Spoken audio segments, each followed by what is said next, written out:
Okay, so today, as I had in my back and forth upload, I'll just be reading out sources relating to Michael Snow's La région centrale. This is a 1971 experimental Canadian film directed by Michael Snow. This is, of course, from the Free Encyclopedia initially. The film was 180 minutes long and shot over a period of 24 hours using a robotic arm and consists entirely of pre programmed movements.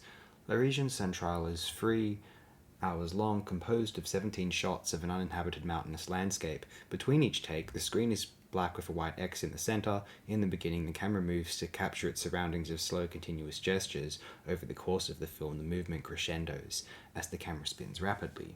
Snow had the idea in 1964 to create a film where a camera moved in every direction and on every plane of a sphere. During the late 1960s, he created 3 films that experimented with camera movement, wavelength, standard time, and back and forth. He researched machines that could automatically move a camera in complex ways, particularly surveillance devices. The Canadian Film Development Corporation gave Snow a grant of $28,000, and he received additional funding from the famous Players chain of theatres. At the recommendation of IMAX co-founder Graham Ferguson, Snow contacted Pierre Abelous, an engineer at the National Film Board of Canada. He commissioned Abelous to construct a camera activating machine, CAM, a robotic arm on which a 16mm camera could be mounted. Abelous took a year to design and build the device. To generate a control signal for the cam, Abelous used the cell SIN from the Arriflex 16ST camera and converted it into a spectrum of frequencies sent to the cam's control box. This operated the camera's zoom and determined the cam's motion for a series of tones. Snow wanted to film a location with no traces of human activity. He originally considered the countryside north of his mother's birthplace of Chicoutimi in Saguenay, Quebec, as well as Kapuskasing or Timmins, both mining areas that his father had surveyed in northern Ontario. He scouted northern Quebec and found a mountain 160 kilometres or 100 miles north of Sept Îles. Snow shot La région centrale from the September 14th to 20th, 1970, with his wife Joyce Wayland, Abelous, and Bernard Goussard. They chartered a helicopter to transport them to the mountain. Snow and his team were shooting for 5 days, producing 60 hours of footage. He edited the film during a residency at the Nova Scotia College of Art and Design. For the film's soundtrack, Snow wanted to use the tones that controlled the cam. He found it difficult to record the sound directly onto film in sync with the image. Instead, he used a modified Revox to record the tones coming from the cam's control box on quarter-inch cartridges. He dubbed the sound in post-production. La région centrale was released in 1971. At the National Gallery of Canada, the film was exhibited along with the cam, to which Abelous added a CCTV camera. The cam responded to passerby with a 30-minute sequence of pre-programmed movements. When the film was shown at the Centre for Inter-American Relations in 1972, Snow presented the modified cam as a video sculpture titled Dela. Wyndham Wise commented, "In a brilliant convergence of form and content, camera movement becomes the raison d'etre. Rarely, if ever, has a film so clearly delineated the role of this machine in our reception and perception of the objected filmed. To make the film, Snow worked with a technician to design a mechanized camera that was able to move without human intervention in every direction imaginable. To further erase the influence of humans, Snow filmed in the remote reaches of northern Quebec, where his camera roamed the landscape in a manner both systematic and arbitrary. It's both an exhilarating celebration of cinema's unique qualities and a clever joke on the landscape tradition in Canadian art." La région centrale received 5 critics' votes and 2 directors' votes in the 2012 Sight and Sound polls of the world's greatest films. The film is now part of Anthology Film Archive's Essential Cinema Repertory collection. John Goddard repurposed the film's title for a section of his 2018 essay film The Image Book, examining the depictions of the Arab Maghreb in cinema. And now we're going to read this section here.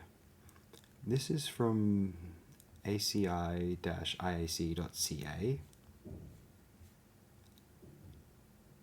Michael Snow, Life and Work by Martha Langford. It's a passage about, of course, this film. Michael Snow's 10th working film continues the exploration of camera movement that is the hallmark of his award-winning Wavelength 1966 to 67, with 2 significant differences. His early works in this vein, which include Standard Time 1967 and Back and Forth 1969, were created in enclosed spaces, a loft, an apartment, and a classroom, and each featured a single camera movement, the zoom, changing the focal length to make the subject come closer, in Wavelength, and the pan, the camera rotating on a horizontal line, in the later 2. The film that became La région centrale was set in a remote location that he found north of Sept Îles, Quebec. From the perspective of mountaintop, this cinematic landscape features vast prospects and a rocky terrain, recorded by a camera rigged for movement in any and all directions, including turning, rolling, and spinning, a landscape that defies gravity. To achieve this effect in the wilderness, Snow conceived of a remote-controlled camera-activating machine that he commissioned from the engineer Pierre Abelous. Camera and crew were dropped by helicopter onto the surface of planet Earth. Snow shot 5 hours of raw-color footage, which he then edited into a 3-hour film intended for theatrical distribution. La Région Centrale transports its audience to a rugged Canadian landscape that is discovered at noon and then explored in 17 episodes of dizzying motion as the machine's shadow lengthens, night falls, and light returns. The soundtrack, composed by Snow for a Quasar synthesizer, refers to the sine waves and electronic pulses that had set the camera in motion and heightens the sensation of being under the power of an all-seeing machine. The experience is vertiginous, hallucinatory, and defining of the technological sublime. The camera-activating machine does not appear in the film, except occasionally as a shadow, but its engineered beauty was not to be wasted. It was adapted to become the central element and motive force of the kinetic video sculpture De La 1972. The 16mm camera was replaced with a video recorder that transmits a continuous flow of images to 4 television monitors placed along the perimeter of the sculpture's virtual space. Visitors attached to the beauty of the machine in motion become part of De La, as its roving eye captures them on camera and scatters their images to the 4 winds. Now we're going to read out this from John W. Locke. Michael Snow's 1970-71 film La Région Centrale is as fine and important a film as I've ever seen. Ordinarily, a statement like this means that you should rush out to see the film, but this is not an ordinary film, it is an unimaginable film. Can you imagine a film that is 3 hours long and only photographs a landscape? You might say, sure, a short version of Warhol's Empire would do for a start, but can you imagine a film constantly demanding concentration on the screen lest some of the action be missed, a film without people, in which the camera never stops moving, never moves more than 4 feet from a central point, and never tracks, dollies, or is handheld? Snow's film is literally like nothing you have ever seen before. It is such a radical, difficult film that if you are to understand its importance and uniqueness, some preparation may be required. I could tell about how the film was made, but this would spoil one of the pleasures of viewing it for the first time. Doing so would be like giving away the end of a Hitchcock film. As you watch the image of the landscape on the screen, the mechanism which produced that image will be revealed by its own shadow image on the screen. The camera mechanism, a moving light and shadow recording device, reveals itself through its own moving shadow. When the film begins, you will not know exactly what you are seeing. As it progresses, you will begin to identify objects in the landscape. After you are oriented to this extent, you may begin to wonder how it is that the mountaintop you are seeing can be filmed in this way. The usual answers, some kind of elaborate dolly, seem adequate until a point is reached which is marked by an X. This occurs more than 30 minutes into the film. After this, all ideas you may have had about this being an ordinary film are destroyed by the sweep of the camera movements. The importance of the film results from these camera movements, regardless of whether the camera moved or not. In previous film, the camera has been made to function within each shot predominantly as a vicarious human eye.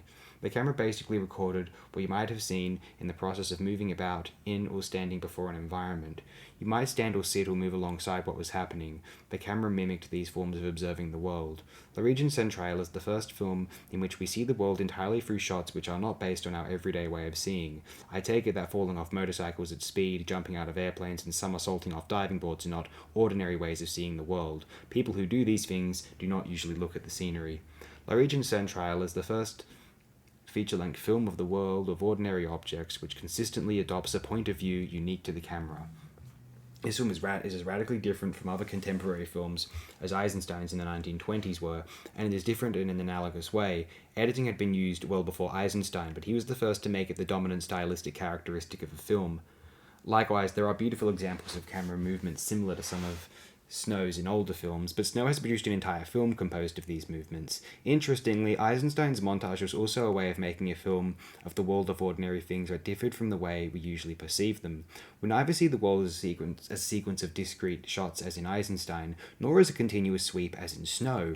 In an Eisenstein film, it is a connection between shots which makes the viewer aware of the differences between seeing a film and seeing the rest of the world that's not on film. In La Région Centrale, it is the camera movements within the shots which produces this awareness. Importance has to do with consequences and relations. This film is important because it can change both your perception and appreciation of the world and of other film. If you see this film understanding the radical nature of its camera movement, then new perceptual categories can be introduced into the organization of your experience. When you look from one object to another, the speed of the eye movement usually obscures anything between the two objects. This space is seldom consciously noticed, but in la région centrale, it is this space between successive glances at separate objects which constitutes the visual material of the film. You cannot help but pay attention to it. It is all there is. After you have noticed this space in the film, you can begin to see camera movements over empty space, a space without people or prominent objects in other films. You can begin to become conscious of a space in the world that you did not notice before because of the speed of your eye movements. Seeing Snow's film in the way I am suggesting can give you a new piece of conscious experience of the world. However, the consequence that really interests me is how seeing the film can result in one way of reorganizing a part of the history of film. If you review the history of film after looking at La Région Centrale, you will discover that some of its camera movements have always been used. The movement found most frequently in other films is a horizontal pan over walls or landscapes without following the movement of a person or thing. Chances are that if you were to watch several films on television, you would see examples of these empty space pans. Chances are that in the past you would have watched such films without noticing these camera movements. So what? For one thing, I find it remarkable that visually weird elements like these space pans can go unnoticed in so many films. Also, one of the most satisfying pleasures to me is becoming conscious of a basis for the style of a work and discovering how this awareness can affect my appreciation of it and of other works by putting them into previously unnoticed relationships. This can happen after watching Snow's film because there are filmmakers who use these camera movements without persons or prominent things with relatively high frequency. Look at Orson Welles' Touch of Evil 1958 or Raoul Walsh's High Sierra 1941 or White Heat 1949. You can even find them in early works of Griffith. If you begin to look for these movements, you will see a lot of films having only one or two space pans. The interesting thing about this is that directors would choose to use this peculiar abstract camera movement only once in their films. It is used once or twice in the way that montage sequences were used in some American films rather than being used many times the way wipes were used to push another image off the screen. You'll also begin to find films such as those mentioned by Walsh and Wells, which use a relatively large number, say from 5 to 15, of these camera movements. In these cases, the space pans can be considered as part of the film's style.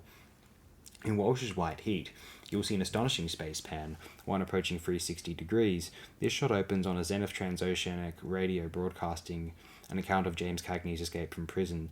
The camera pans about 180 degrees to the right, stopping on his wife, Virginia Mayo, and then continues another 180 till it stops on Big Ed, Steve Cochran, Cagney's rival and his wife's lover. The narrative import of this shot could have been achieved by editing or by placing the radio and the two characters in the same shot, or closer together. Instead, Walsh chose to move the camera over the long expanse of wall space, separating the three stationary moments of the shot. This shot and the 10 other space pans in the film demonstrate Walsh's interest in these movements. The question which might be asked is, why should these camera movements merit attention as a possible means of relating films? Why not try organizing the history of film by using the frequency of the eye blinks of the leading characters, or only the pans to the right following a character's movement? My position is that the history of an art can and should be organized using as many lines as will increase our appreciation of the art, and I think that the camera movements I am discussing can be appreciated as a tradition in film history. My position is in opposition to the single line theory like Siegfried Krakauer's or a two-poled organization like André Bazin's. Both these theories of film history produce tidy lines of influence but predetermine what the cinema is supposed to do in the future and close off the past to fresh discoveries. My claim is that if you become conscious of the camera movements I am discussing, you will have a new way of seeing the connection between many of the films you have seen and will see. I am more concerned with the fact and look of these movements than with the reason they were used, but there are a number of traditional critical comments that can be made about them. Before doing so, I want to explain what I mean by saying I'm concerned with the fact and look of space pans and other thingless camera movements. I mean that I find some camera movements satisfying to watch, and the ones which are not justified by following a character or thing are the purest camera movements. You are simply watching the effect produced by the moving camera instead of watching a person walk or a car pass. Think about how you talk about what you see. When you watch a camera movement following a person, you might say you are watching the person walk across the room. On the other hand, if the camera pans across the space between two people, and you are asked to describe what you are doing during that section of time the camera moved, you would probably say that you were watching the camera pan. Obviously, these aren't the only ways to describe your experience, but my point is that we do tend to describe and think about and appreciate what we are seeing in terms of people or prominent things, if these are in the frame. Only if there are no people or prominent things in the frame do we naturally talk first in terms directly indicating that we are consciously watching a camera movement. The situation is analogous to looking at a representational painting and describing the colours in terms of the articles of clothing which are coloured, and then looking at an Ellsworth Kelly painting and being forced to describe what you see purely in terms of colour and shape. In reference to both camera movements and the painting, I take it that our language reflects our experience. My point is that the camera movements in La Région centrale and the space pans in other films have to be viewed as pure camera movements in the sense that the colours in a Kelly painting have to be viewed as colour. In these cases, the artist has determined the viewer's perception by eliminating the easy alternatives to seeing the formal basis of the object. If you cannot appreciate colour as colour, you cannot appreciate a Kelly painting. If you cannot appreciate camera movement as camera movement, you cannot appreciate La Région centrale. The phrase "cannot appreciate" is a critical admonition rather than a necessarily true statement. You can see the film any way you like. However, I am suggesting that if you concentrate on the fact and the look of the camera movements, you will understand the film in a more satisfying way than if you undermine its unique position in film history by tacking on an interpretation. You could say that Snow's film is about the world seen through the eye of a fly or the eye of God, or that Kelly's paintings are representations of colour charts, or you could say the film is about the world seen by Snow's disembodied left eye floating in space, or the world seen from the porthole of a miniature Martian spaceship. An interpretation, whether silly or profound, could provide you with a traditional way of understanding why you are seeing what you are seeing, but I believe it would distract from the concentration on the look of the film required if you are to begin to appreciate this first feature-length film about the movement that is unique to the cinema camera movement. Interpretations offer an easy escape route from the challenge offered by this film to your sensibility. Now, for the traditional critical comments about the empty space pans you will see while reviewing the history of film, first, their presence should be taken as an indication of a special directorial effort. Their space pans deviate too much from the routine way of making a film to have been casually done. Using them requires both more risk and more effort than having two shots, particularly when shooting interiors. There is often an additional wall space to light. There may be a change of focus during the shot. There is a greater risk of having to reshoot because the scene is longer and more complicated, and there are problems about precise timing when there are characters at both extremities of the shot. These indicate that space pans have not been used casually and justifies assigning particular importance to them. They are not insignificant characteristics like leading men's belt buckles. They were consciously put in for special emphasis, although it turns out that few remember that they were there. Do you remember one or even a film in which you saw one? They should be looked at and thought about. Why would a director choose to use a device which would not be consciously noticed? Why not do it the easy way? My second comment is based on the position of André Bazin. This critic thought that film history could be divided into two traditions. He first wrote that of one group of directors who put their faith in reality and another who put their faith in the image. Later he wrote as if the contrast were between realism and expressionism. By the time he was specifically discussing sound films, he had stopped emphasizing expressionism and made the major contrast between films depending on montage and those rejecting the resources of montage. This contrast between montage films and anti-montage films is the basis for the point I want to make. One basic difference between these two styles of films is that those in the anti-montage realistic tradition tend to show space as a continuum by using long takes, moving cameras, and character movements within shots, while those in the montage tradition tended to break space up into separate shots. I object to Bazin's claim that film history should be organized into only two lines, but it is true that he was the first to have seen film history as a whole that could be organized around uninterpreted visual characteristics of the film medium, instead of around psychological or sociological characteristics, or around personalities or nationalities. One thing he talked about was pre-World War II American films using invisible montage. Here, invisible montage means that montage was used, but used in a way that was so unobtrusive as not to be noticed. A parallel can be drawn between the empty space pans I am discussing and invisible montage. The space pans are shots in which space has been kept together in one continuous sweep instead of breaking it into separate shots, so they are an example of the anti-montage tradition Bazin favoured. And they have been overlooked in the same way that invisible editing has been. Both are examples of stylistic features which are neither discussed nor consciously noticed. The space pans you will begin to see after watching La Région centrale are invisible anti-montage. They were so invisible that Bazin paid little attention to them. One consequence of developing an awareness of these shots is that it becomes clearer that montage and anti-montage elements are found in the same films. In his discussion of Citizen Kane, Bazin tries to deny that its montage sequences make its classification as an anti-montage film questionable because he wanted to simplify film history into two traditions. He was wrong in doing this, and the existence of space pans is added evidence against his reduction. A considerable number of the pre-World War II American films that Bazin would have classified as invisible montage films contain elements of invisible anti-montage. The situation was more complex than he had seen.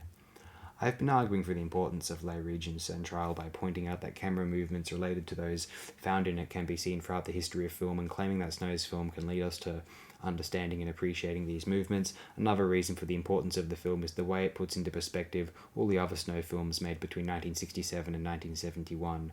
Wavelength 1966 to 67 is a 45-minute zoom on a photograph of a loft's wall. Standard Time 1967 is basically an 8-minute series of pans inside a room. 1968 to 69, Back and Forth is a 52-minute succession of back and forth pans, closing of some up and down movements, all shot in a classroom. In retrospect, it can be said that one of Snow's primary concerns has been the look of space contained by the moving edges of a film's projected frames. Alternately, it could be said that he has been working on the problem of how to make a film based entirely on the appearance of frame movement. Since each of these three predecessors is composed of constant movement, they are attempts at formulating solutions. I feel that each fails to be a successful solution for the same reason. There is a human presence in these films that distracts the viewer from concentrating on the movement. Their presence leads the viewer to ask, what is going on, or what are they going to do next? The viewer is led by the film to expect something of narrative significance to happen in films where the only thing that is happening is movement itself. I'm not saying that would be a better film without the people. It is the film that it is. And I think it would be pretty dull without the people. What I'm saying is that it is not as successful a solution to the frame movement problem as Wavelength, which can sustain the viewer's interest in the movement with a more terse human distraction than in, and not nearly as successful a solution as La Région Centrale, which entirely avoids human presence. The other two films of this period 1 Second in Montreal 1969 and Side Seat Painting Slide Sound Film 1970. They are related to the problem of film movement by opposition. They aren't movies at all. Their shots are as still as films can get. Both are films of still photographs made with a stationary camera, and their only movement is out of the film's grain. It is as if Snow paused to make two minor films about the limits of film stillness while producing a major series about film movement. Their length can be taken as an indication of their importance in Snow's work. These two films have a combined running time less than that of either or Wavelength. I find them to be films that are more interesting to think about than to see. For example, a film is made up of still photographic images, and these are usually projected onto a screen at the rate of 24 per second. In these films, Snow rephotographed still photographs, and in Side Seat Painting Slide Sound Film, he was even rephotographing the projected images of still photographic slides for eventual reprojection. These films are conceptually interesting comments on the origin of film movement, but they have always seemed to me among his weakest films. I always have the sense that I don't know what to do with my eyes as I watch them. A clarification is in order about what I intended by saying that some of Snow's films are not successful solutions to a problem. It might be said that when dealing with problems and solutions, your only interest is in getting a solution, and questions of appreciation are irrelevant. I think this is seldom the case in either the arts or other areas. Think of the analogy that can be drawn between problem solving in the arts and problem solving done by a proof based on formal logic. A logical proof can be extended to any desired length by adding trivial steps which preserve validity. This means that there are many logically equivalent solutions to a problem solved using formal logic. Logicians might be thought of as technicians looking simply for any solution to a problem, but they are actually involved in artistic decisions as they search for the simplest, most elegant proof. All this is being said to forestall an objection that it is simple to make a film based entirely on pure frame movement. It might be said that all you need to do is put a camera on a record turntable and let it spin as long as you like. The difficulty is that this would be a trivial solution, a solution having a tautological dullness. My claims about La Région Centrale as a solution to the pure frame movement problem are, first, that it is a solution, second, that it is a solution made into a fine film to experience, and finally, that it is simultaneously a solution to another group of cinematic problems. How can a film be made in which the camera does not mimic the human eye? How can a film be made which looks like nothing the viewer has ever seen before? How can a film be made which is not based on the viewer's ordinary way of seeing the world? These are related problems which Snow seems to be concerned about. The four films that I have mentioned as being direct attacks on the frame movement problem can be viewed as also being solutions to these problems. You might walk up to a wall or look at a wall while zooming in with a spotting scope, but you would never take 45 minutes to do it. You might sweep your eyes around a room, but you would not do it for 8 minutes, and certainly not for 52 minutes. Of course you could do these things, but it is unlikely that you would. La Région Centrale goes a step further as a solution. It's not just unlikely that you would do what the camera did, you just could not move in the way the camera camera did. If you went to the Canadian mountaintop where the filming was done, you could not see the landscape as the camera did without a sort of mechanical assistance that does not exist. La région centrale is so visually radical that it is not even composed of extensions in time of visual acts you have already consciously performed. You have never moved in the way Snow's camera moves. The camera did not mimic the human eye, and you cannot mimic the camera. This is why I say that Snow has made the first autonomous camera film.